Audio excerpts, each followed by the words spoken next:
There are indeed hidden shapes within the face, and that is what I'm going to be sharing with you in this lesson, going over some secret shapes that you can kind of use to your advantage, but also things like ratios that people tend to be asking me about, and I'll be sharing that with you as well. Here are our shapes. Right now they just look like squiggles, a heart shape, a little mustache at the bottom, and some triangles, but let's see how they all apply to drawing the head and the face. We'll start with the ratios, these triangles up top. So here we just have two different triangles, and I want you to kind of pay close attention to the differences between them. Pretty obvious, one's longer and one's shorter.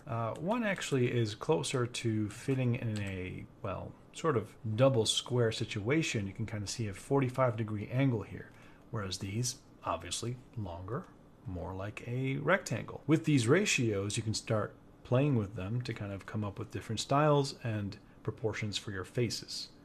For example, if we draw that first one here, so we do this, definitely not long, right? Definitely not too short either. This looks more like a flattened triangle, although that is something you can use to guide the drawing that you do, but instead, let's keep it pretty much a 45-degree angle. It's not an equilateral triangle, it's more that these two sides are equal, and then this length is obviously wider. But if you look at the sides of all three of them, or if you take each individual triangle, it's almost an equilateral triangle. Let's say we use that as a basis. For what though? And what I'm going to say is that you can use this for the locations of landmark features like the eyes and the nose. Now, and you could use this also for a mouth too, but if we put one eye here on this area, a little bit bigger, the other eye here, and the nose here, like a little diamond,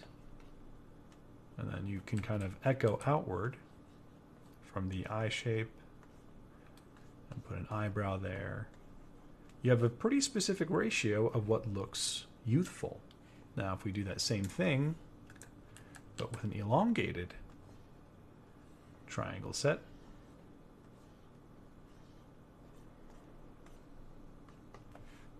lower the opacity, you put one eye here, and let's make it bigger and slightly below that line.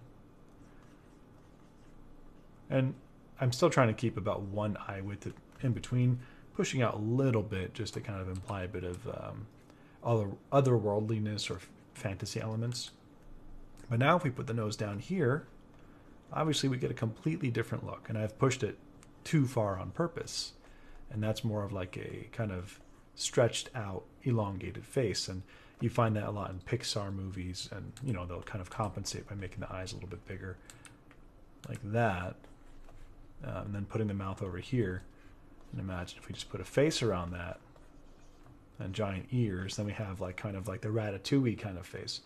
But the thing I'm getting at is this ratio, the closer you are to like a square shape on both of the triangles, the more cute or youthful the character will look. One example is if you look at a pug. So this would be an extreme example where the nose is really close to the eyes. And like I said, you could use a very squished version of that triangle. But the closer the nose is to the eyes, the cuter the person will look, or the dog, or the duck that you're drawing. Well, ducks have beaks, but whatever it is that you're drawing, the higher the nose, closer to the eyes, the cuter it'll look. And just to kind of prove a point, if we do some Photoshop magic and move that nose down on this pug, it'll no longer look as cute.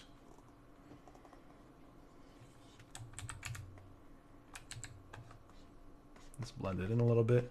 Now it looks like it's a little bit older, a little bit weirder in terms of we're not used to seeing pugs like that, but just notice the difference of the higher nose. In this case, the ratio could be said to be square, and another square, and that's going to be your triangle. Now, earlier I mentioned you could also use that triangle for the mouth, and another way to use this is if we have that underlying triangle, instead of stopping at the nose, you can take that and push the square down like this and make it a little bit wider and say that that's where the mouth will be. It'll fit within this. Let's actually get rid of these lines.